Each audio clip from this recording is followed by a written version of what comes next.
Ray Donovan é jefe antidroga encargado de divisão de New York e para capturar Joaquim El Chapo Guzmán estava uma obsessão.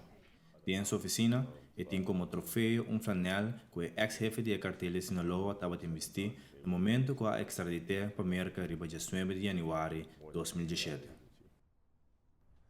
7 anos passados, ela começou a estudar profundamente e sungo que queda considerado o capo de mais grande no mundo depois de morte do colombiano Pablo Escobar.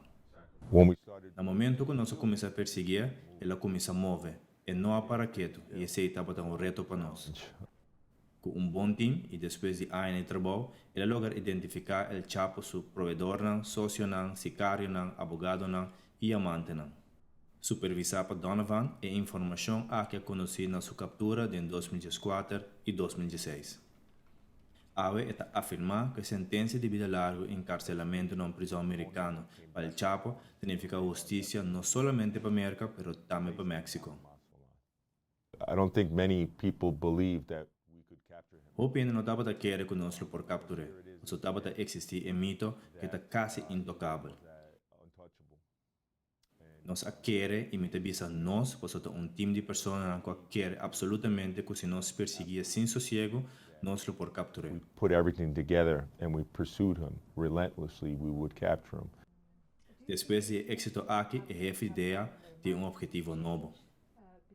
The drug lord that we want to O capo de narcotráfico que mais nos capturar no momento na Akita RSQ, Rafael Caro Quintero.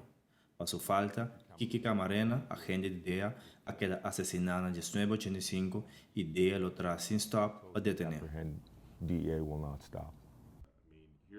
RSQ aquela detenida de 1985, sentenciada a 40 anos de prisão no México. Pero em 2013, juez liberou por uma formalidade legal e apesar que pouco depois a justiça volve a pedir para arrestar, já estava demasiado lado. A RSQ está de 10 pessoas mais buscar para a América e está oferecendo uma recompensa de $20 milhões.